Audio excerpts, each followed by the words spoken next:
नमस्कार, आप देख रहे हैं क्राइम 24 आवर्स और मैं हूं आपके साथ ज्योति कनौजिया। आइए रुक करते हैं खबर की ओर।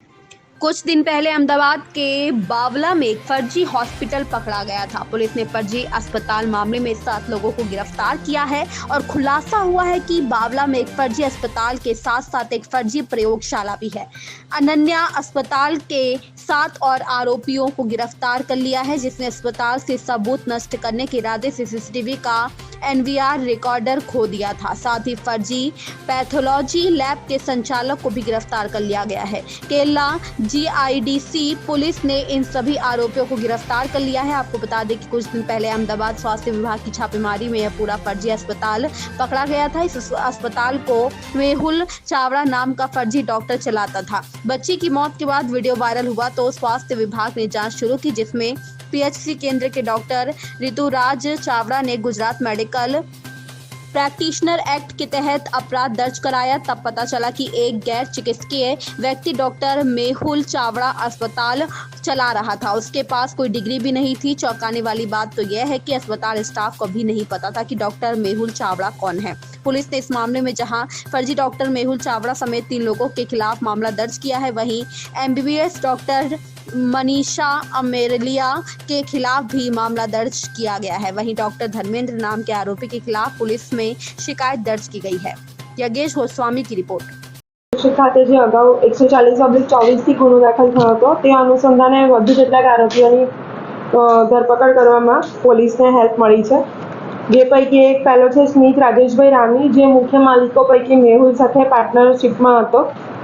આ ઉપરાંત જયેશ ગોવિંદભાઈ ચાવડા છે, જે પોતે એમએલટી થયેલો હોવાનું, લેબ ટેકનિશિયનનો કોર્સ કરેલો હોવાનું જણાવે છે। હાલ કોઈ સર્ટિફિકેટ રજૂ નથી કર્યું, એની વિગતો મેળવવાનું હાલ ચાલુ છે।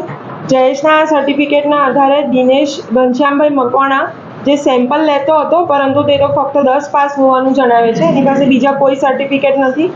લેબનો સેમ્પલ લેવાનું કે એનું એનાલિસિસ કરવાનું કોઈ એની પાસે સર્ટિફાઈડ નોલેજ નથી।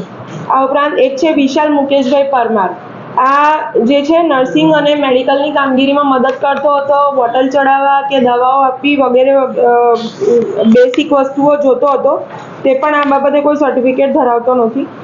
બીજો છે તરુણ કાંતિભાઈ ગોહિલ, આ સિવાય રાજીવ ઉર્ફે ભૂદેવ વિશ્વનાથભાઈ શર્મા, કિશન मनोजभाई ઠાકોર, આ લોકો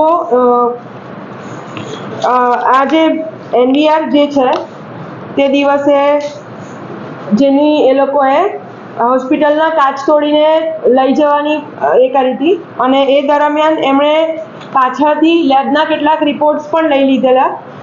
તો હોસ્પિટલની આજુબાજુના વિસ્તારના સીસીટીવી ચેક કરતા અને બાતમીદારોથી માહિતી મેળવતા જાણવા મળેલું છે કે આ કેટલાક લોકો હતા અને એમને અંગત બાતમીદારોથી પકડી લેવામાં આવ્યા છે અને આઈડેન્ટિફાઈ પણ કરી લેવામાં આવ્યા છે।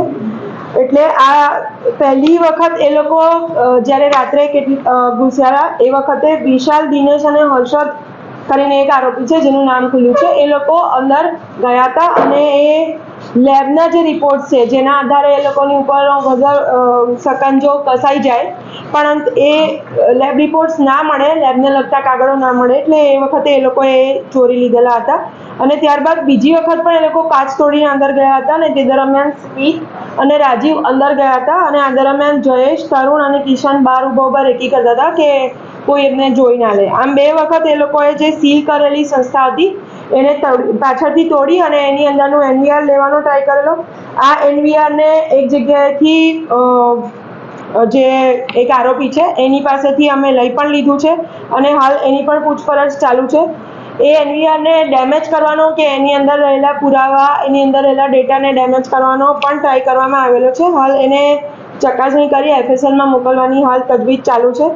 અને આ જે આરોપીઓ છે તે પૈકી સ્મિત જે છે મેહુલનો પાર્ટનર છે અને જયેશ એમએલટી થયેલું હોવાનું જણાવે છે। વિશાલ નર્સિંગનું કામ કરતો હતો અને દવાઓને બોટલ આપવાનું કામ કરતો હતો। આ ઉપરાંત પણ ઘણા આરોપીઓ હજુ આમાં સામેલ હોય તેમ જણાય છે અને એમને પકડવાની પણ હાલ તજવીજ ચાલુ છે। તો આ એક મોટી સફળતા કેરला પોલીસને મળેલી છે। इस खबर में बस इतना ही। बने रहे क्राइम 24 आवर्स के साथ।